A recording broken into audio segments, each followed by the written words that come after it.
ka mundësi që të ndodhë që Turqia fuqishëm të involvohet në vatra të ndryshme të krizës të cilat kanë qenë në nivel global, mirë po Turqia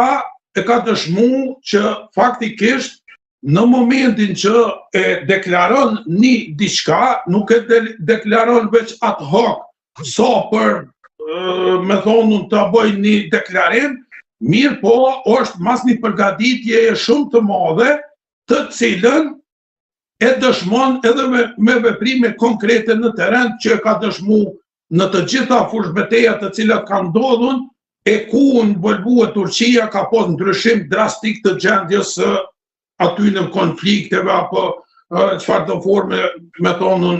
ka kriju një stabilitet politik edhe ushtarak në për ato hapësira. Prandaj, nuk mundemi ne të pretendojmë që Turqia bon vetëm blofe sa për konsum të mbrëmshëm, për shkak se e dim që fuqia e saj është nivelit të tillë e cila garanton që involvimi i saj bën ndryshim substancial. Në një konflikt të mundshëm,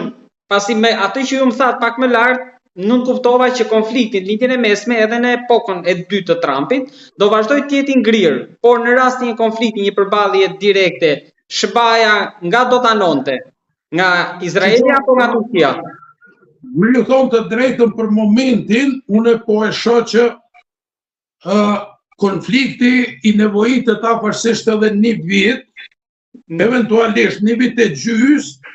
që të krijohen kushtet optimale për një ballafaqim të drejt për drejt Izrael-Turqi. Luft, detyrimisht, për shkak se Izraeli në asnjë formë nuk do të pranoj që të krijohet një stabilitet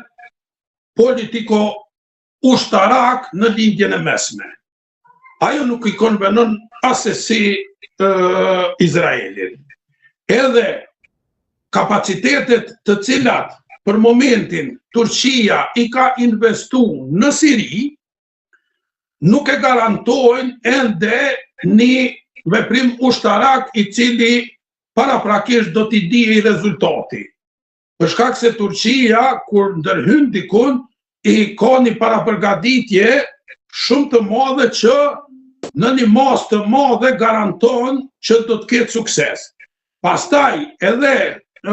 krijimi një klime politike në favor të Turqisë, edhe ajo është e domosdoshme që vim të kjo pyetja juaj, ka do të rreshtohej Amerika në një ballafaqim të drejt për drejt Izrael-Turqi. Kjo do të varet shumë për hipotezave lëvizjeve të cilat do t'i ndërmerr Turqia. Për shkak se pa u kriju një mas kritike e opinionit publik në favor të një kauze, është problem me pasun sukses, me kur sukses ai veprim.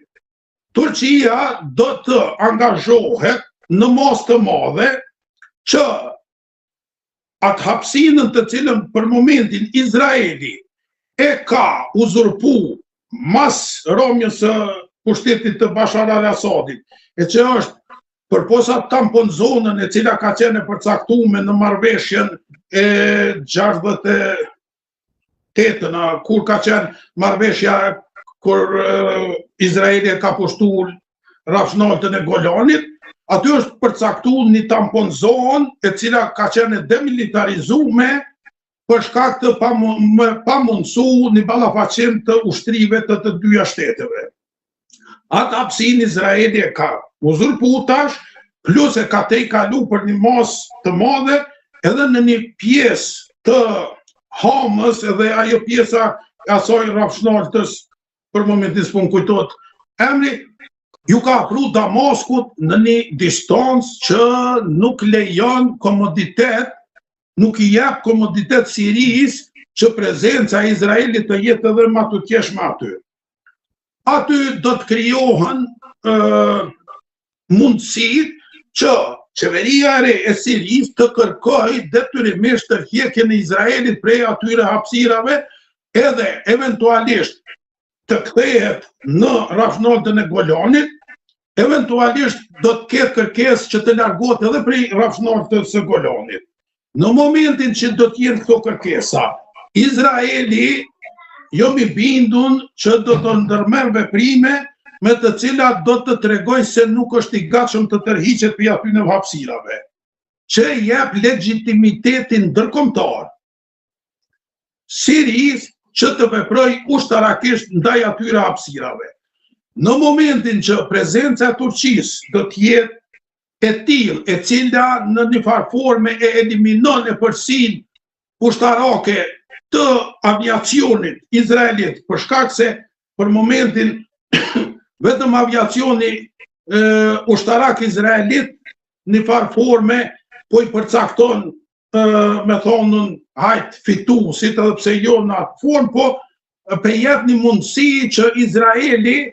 ta ketë një përsi. Në momentin që ajo i hiqet si e përsi, Izraeli do të jetë i pafuqishëm të ballafaqohet me një ushtri e cila është e strukturuar edhe ka mundësi të furnizimit të mjaftueshëm për ballafaqim ushtarak. Edhe kjo masaneje jep legitimitetin ndërkombëtar dhe ja pamundson Amerikës që të del në krah të Izraelit nëse nuk don të ballafaqohet me krejt botën.